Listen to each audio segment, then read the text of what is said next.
இன்னைக்கு நான் பண்ணக்கூடிய ரெசிபி என்னன்னு பார்த்தீங்கன்னா காணிப்பொடி. நல்லா ஆந்திரா மீல்ஸ்ல வகை வகையாக குழம்புங்க வச்சிருந்தாலும் இந்த பொடியை போட்டு நல்ல நெய்யை ஊற்றி கசிஞ்சு சாப்பிடும்போது ரொம்பவே டேஸ்டா இருக்கும். ஸோ இந்த ஈஸியான இந்த பொடி ரெசிபி எப்படி செய்யறதுன்னு பார்க்கலாம் வாங்க.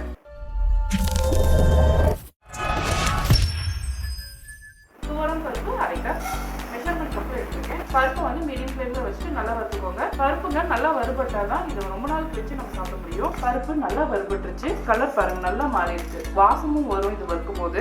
இந்த மாதிரி வறுத்ததுக்கு அப்புறமா இது தனியா ஒரு பிளேட்டுக்கு மாட்டிக்கோங்க. அடுத்ததான் கடலை பருப்பு 1/4 கப், இதையும் அதே போலவே நல்லா சிவக்க வறுத்துக்கோங்க. கடலை பருப்பும் நல்லா வறுபட்டுருச்சு, இதையும் இன்னொரு பிளேட்டுக்கு மாட்டிக்கோங்க. அடுத்ததான் பாசி பருப்பு 1/4 கப், இதையும் நல்லா சிவக்க வறுத்தலாம். பாசி பருப்பு நல்லா வறுபட்டுருச்சு, இதையும் இன்னொரு பிளேட்டுக்கு மாத்திக்கலாம். அடுத்ததான் அதே பேன்ல 1 டீஸ்பூன் எண்ணெய், இதுல 10 வரமிளகாய், கருவேப்பிலை ஒரு கொத்து, சீரகம் 1 டீஸ்பூன், பூண்டு ஒரு பல் எல்லாம் சேர்த்துட்டு மிதமான தீயில வறுத்துக்கோங்க. அவ்வளவுதான், நல்லா வறுபட்டுச்சு.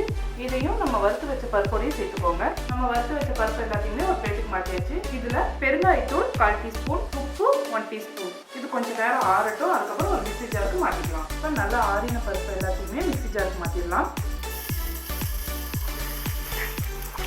நல்லா மூடி வச்சுட்டு நல்லா பவுடர் போல அரைச்சிக்கோங்க. கொஞ்சம் கூட பரபரப்பாக இருக்கக்கூடாது, நல்லா நைஸாக அரைக்கணும். நல்லா இந்த அளவுக்கு பவுடர் மாதிரி அரைச்சிக்கோங்க.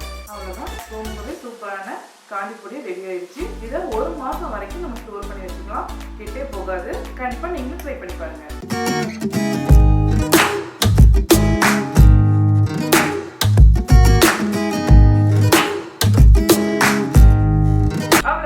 ரொம்பவே டேஸ்டான காணிப்பொடி ரெடி ஆயிடுச்சு. இப்போ இதை நான் டேஸ்ட் பண்ணி பார்க்க போறேன். சுடு சாதம் பழைய சாதம் ரெண்டுமே இருந்தாலும் சரி, அதுக்கு இந்த பொடி ரொம்பவே டேஸ்டா தான் இருக்கும். இல்லை தாராளமா நெய் விட்டு அப்படியே பிசைஞ்சு சாப்பிடணும்.